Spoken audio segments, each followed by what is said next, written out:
Hey everybody, welcome to the Stream Team. I'm Patrick Stinson, and this is the show where we check out everything that's streaming so you don't have to because you're busy. We know you're busy, and you're about to be busier because summer has officially started. So we are kicking off the summer with a kick butt episode of the Stream Team. Cue the music. Coming up on today's show, Summer of Soul will rock your world. It's unbelievable concert footage that was forgotten about for 50 years and features some of the biggest names in music. One thing's for sure. I'm done running from my past. Scarlett Johansson's Black Widow gets her first standalone film, and the Marvel Cinematic Universe will never be the same. And we're unearthing the ugly truth in Rise Again, Tulsa and the Red Summer, a story that will blow your mind once you learn the truth. Joining the Stream Team today, we have host and film critic Andrew Freund from Dish Nation. He is the Ethel to my Lucy. And joining us for the very first time, Carla Renata, AKA the Curvy Critic. Carla, thank you for joining us. I know all your friends told you not to. I don't know about that, but I'm happy to be here. Thanks for having me. Excellent. Okay, here's the scenario we're playing off of today. Your family, your friends, you guys have rented a fabulous beach house for the summer. I mean, it is Mariah Carey fabulous. You play all day long, but at night you come home and you make some cocktails, you pour some wine, and you want to watch something. Andrew, what are you going to watch? Go. Well, the first thing I'm going to watch is one of the biggest blockbusters of the summer, Black Widow. Yes, you can go to the theater, but you can also stream it on Disney Plus with Premier Access. Let's take a look at this clip. Put your seatbelts on. She's such a mom.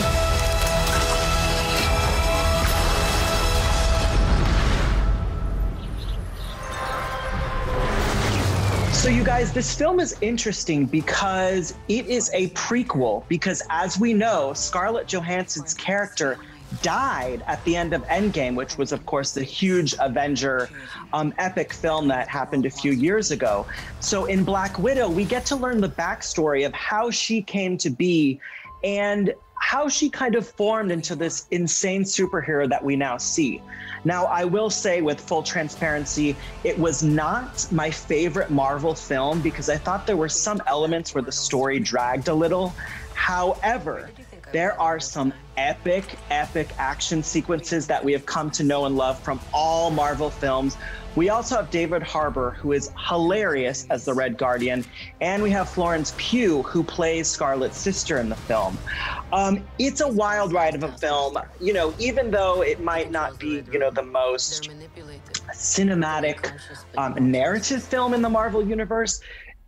We just kind of needed it right now. We just need to have that popcorn movie where we sit back and watch the ride because there is a scene, one of the scenes, I don't want to give too much away, one of the scenes in the film, which takes place in the air, that is one of the most insane action sequences I've ever seen out of any film ever, because Marvel just takes it up a level. But I will say, I had a good time watching it. It was definitely a wild ride. And I haven't seen it yet, but I hear they also promote a lot of girl power and women empowerment kind of situations, which is always good. Yeah, it's funny, I was at a shoot the other day with a bunch of stunt women, and in this film, you know, there are hundreds of stunt women and they have these huge battle scenes. So there is an element of women empowerment. You don't need no man, for sure, especially when it comes to this film. And you just see these women so powerful, fighting these dudes, also taking on these huge guys and just beating the shit out of them, Patrick. So if you ever just wanted to beat the shit out of someone, male or female, watch Black Widow.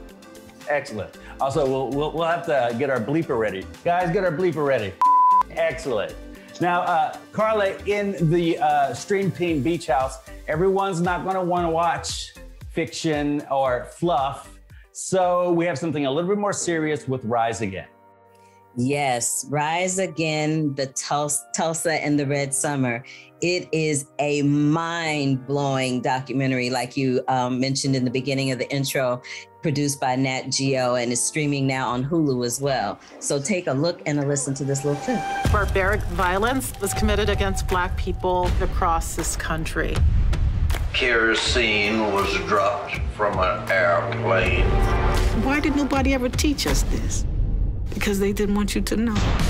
I told you it was gonna blow your mind. So you know Dawn Porter from the John Lewis documentary, Good Trouble. You know her from The Way I See It, the documentary that centers around White House photographer Pete Souza. But now she's gone to Tulsa, Oklahoma, and she's dealing with the Red Summer. Now the coin phrase Red Summer comes from all the blood that was shed during the summers of 1917 to 1923, particularly in Tulsa, Oklahoma, where a town called Greenwood experienced something on a street called Black Wall Street, where the businesses were burnt down, houses were burnt down, and it just is mind-blowing to me that this is not a part of American history and that I didn't learn this in school. I know y'all didn't probably learn it in school. So it's an educational trip down memory lane that we don't necessarily want to go down. And recently they excavated some bodies that people were saying weren't there. So that's the big reveal toward the end of the documentary, which is moderated and hosted by Washington Post reporter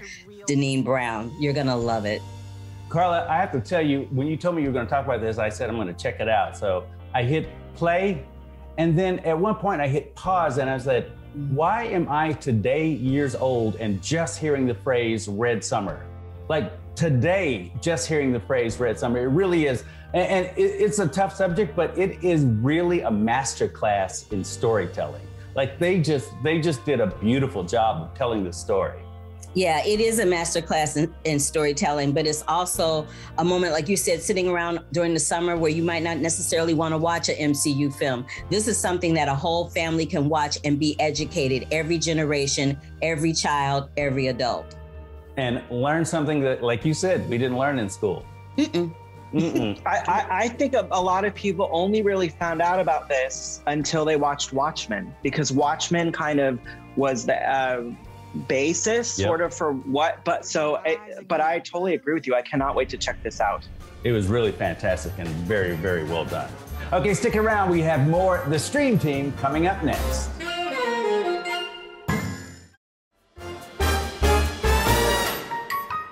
Okay, we're going to switch gears just a little bit. The musical documentary that everyone will be talking about, and I do mean everyone will be talking about, is Summer of Soul, and in a word, it is spectacular. Music was changing, and revolution was coming together. We are a new people. We are a beautiful people. That concert took my life from black and white into color. Okay, Summer of Soul is a documentary about the Harlem Culture Festival, a music festival that took place in 1969, around the same time that Woodstock was happening. So this became known as the Black Woodstock. It's literally thousands of Black folks, beautiful Black folks, attending this series of concerts with music superstars, and we're talking superstars, Stevie Wonder, B.B. King, Gladys Knight and the Pips, The Fifth Dimension, Nina Simone, Sly and the Family Stone, and Mahalia Jackson. And this whole concert series was filmed, but now get this, the film was lost for like 50 years, just stuck in someone's basement or somewhere. And we're just now finding out about it because the musician Questlove got his hands on it, and he compiled it into this beautiful film about music, about the civil rights era, about all of that. It's so well done, and it is surprisingly emotional. I will tell you guys that I was shocked at how I cried at this film and how I ugly cried at this film. Like, I don't know why, and I still don't know why, and I can't figure it out. I just know, like, I saw some video, I saw some footage, and it was so beautiful. The people there were so beautiful, and you know, a lot of times as Black folks, we're not allowed to gather in that numbers unless something is wrong. And it was here just for the music.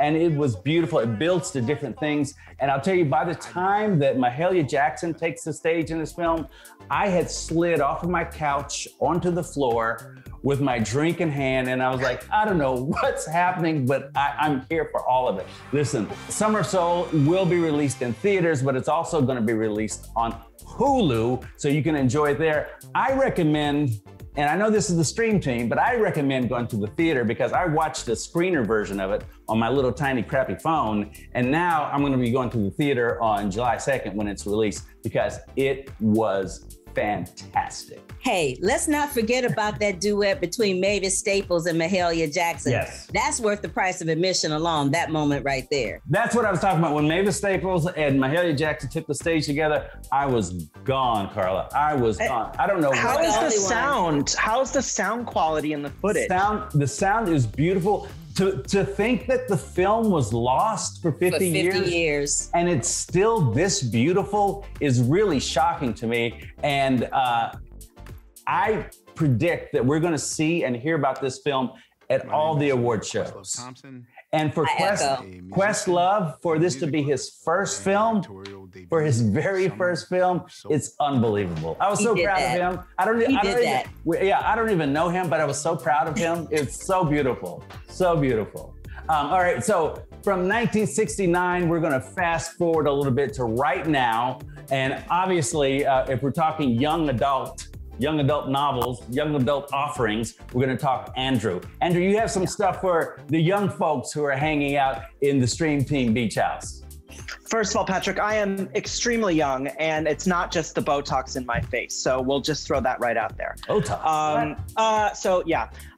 I have two things for you. If you're looking for a little, because I think Carla is looking for a little guilty pleasure. Sometimes you just want to, disassociate for, a half hour. I have two shows for you. They're both streaming right now on Hulu, full season, so you can watch the whole thing. The first one is called Cruel Summer. All I wanted was to be more like Kate Wallace. Pretty and popular. Cool necklace. To have a life just like hers. But instead, I got this. Get her out of here! Go! The most hated girl in America. Now, Cruel Summer is a very splashy, kind of Gossip Girl-esque YA mystery about a girl who is kidnapped and the girl who may or may not have seen her in this kidnapping. So the series delves into kind of who saw what, when they saw what. All very attractive people. I'll just throw that out there. So if you're just looking to see some hot 20-year-olds, Cool Summer's the show for you. But it's just really fun and splashy. The sets are really fun. The cast is really fun. So if you're kind of just looking for, a little guilty pleasure, Cruel Summer's for you.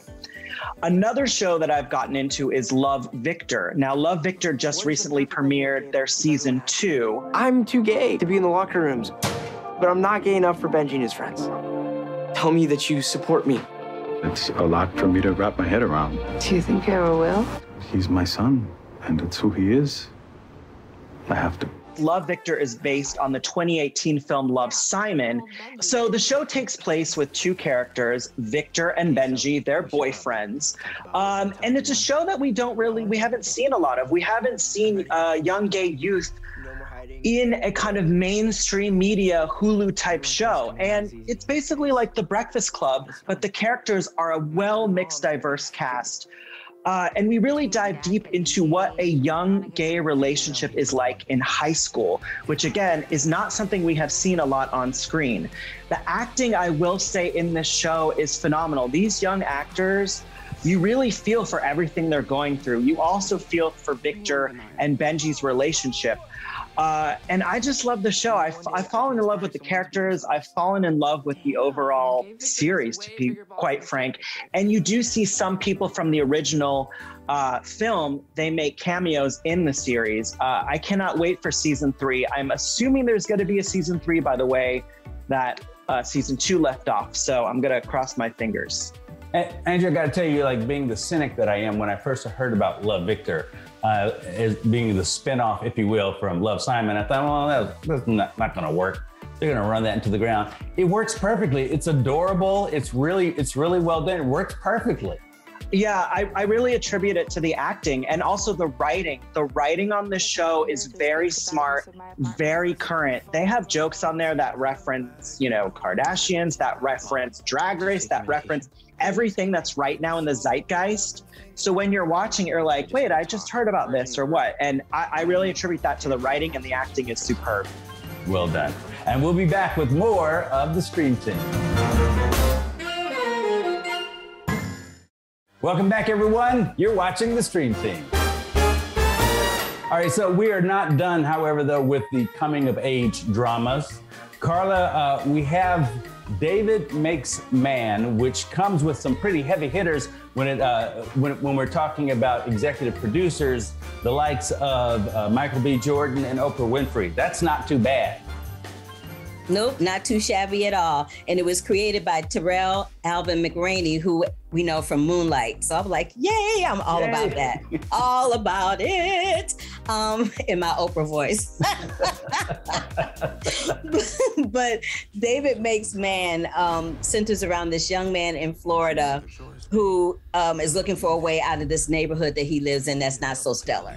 And the thing that I love about it is that Terrell McRaney does this thing where he writes, you know how when we're talking to somebody, oftentimes a whole nother thought process is happening in our heads, but the person that we're talking to can't hear it. He takes that and he puts it on the screen, which I think is brilliant. And he also takes the two young men and he ages them up. So we see them as little boys and we see them as adults so that we can see the difference of what they were like when they lived in that neighborhood and what they look like when they get out. Season 1 is already airing. Season 2 begins streaming on June 22nd. So we get to see where they left off with season 1, where David is now grown up. His brother is grown up. His brother becomes a cop, which is a whole different set of circumstances for somebody that lives in the hood. And we deal with Black therapy. We deal with Black people in therapy, which in the Black community is taboo. Black people do not like to go to therapy. They just don't. But that is becoming, not so much a thing anymore. People are starting to embrace it a little bit more. And we're also dealing with the premise of a single mother and how difficult that is to raise two boys in the hood by yourself. And we have a little Me Too situation going on with her. So it's a lot to unpack with that series, but it is beautifully done. It looks like a movie every single episode. I loved it. And Carla, you're absolutely right about the Black community and therapy, because the Black community thinks of therapy as, girl, get over it. That's been our therapy for years. So to have a show that actually addresses it is really nice for all of us, for everyone involved, really. Yep, real talk. It is, in the way they handle it is really well done. It's really well done. Excellent. All right, Carla and Andrew, I'm about to get weird on you now. Uh-oh. Please. My last selection is the Great Pottery Throw Down, and it is phenomenal. The Great Pottery Throw Down. Okay. Bitch, you're getting wild. I know. You're getting wild. The Great Pottery Throwdown. Okay, hit me with it. It is a British reality competition show about pottery that is absolutely captivating. And I know you think that pottery can't be exciting. Bowls, vases, and vessels can't be thrilling, but this is as good as it gets when it comes to reality competition shows. It has drama because stuff explodes, stuff shatters. It's got a suspense because you never know how something's going to turn out until it actually turns out. But my favorite part of it, my favorite part of the whole thing is they have one of the judges, big burly guy named Keith Jones. He is drawn to tears when he sees good pottery or when he sees someone making the effort to make good pottery. Check out Keith crying. I really like this bowl. Got a couple of tears out of Keith. It almost set me off. I really like it. Guys, I'll tell you, if you're a fan of the Great British Baking Show, this is exactly the same show, except instead of putting cakes and pies in the oven, they're putting plates and vases in the kiln, and it is fantastic. There are 4 seasons, and I challenge each and every one of you to go watch 1 or 2 episodes and tell me you didn't get addicted. Tell me you didn't get addicted. And Carla, I have zero desire to watch this show. I know.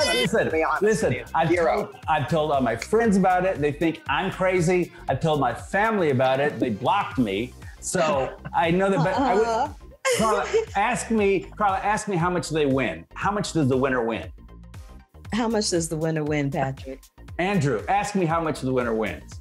I don't care. Well, Carla, I'll answer your question. They don't win anything. They win. Oh, shocker. There's no money. Shocker. They win. They don't get no money? Oh, that ain't even worth it. They win what a trophy made of pottery. Oh my God. Oh, hell no. Guys, no. They're not here for the money. You two are so American. They're here. Yeah, I am. Why do I want to see a bunch of old British people make pots? They're young people. They do some nude pottery situations also. Did you say nude pottery? Everyone's interested now. Oh, wait, now you're saying there's nude pottery? Now this might be interesting. Yes. The Great Pottery Throw Down. It is on HBO Max. I implore you to watch it. I implore you. Carla, thank you so much for joining us today. Andrew, thank you for joining us. Carla, before we go, tell people where they can see you, where we can catch up with you, social media and all that stuff. How do we get in contact of the Curvy Critic? You can find the Curvy Critic across all social platforms under that moniker, the Curvy Critic. And you can also find me on YouTube at 5 o'clock for the Curvy Critic with Carla Renata every Sunday. And Andrew, what about you? Not so curvy, but still a critic. Where can we find you? You can watch me on television on Dish Nation Monday through Friday. Check your local listings. I don't know what time we air where, but we're all over the country. You can also hear me on Jeff Lewis Live on Sirius XM Monday through Friday. And you can find me on Instagram at Andrew Freund. And also, you can find us all watching the Great Pottery Throw Down because we're going to get together. We're going to have cocktails. We're not. That is not happening, boo. Sorry. Love you, mean it, but no. We'll talk about this off the air, guys. Hey, thanks for joining us. We'll see you guys next time on the Stream Team.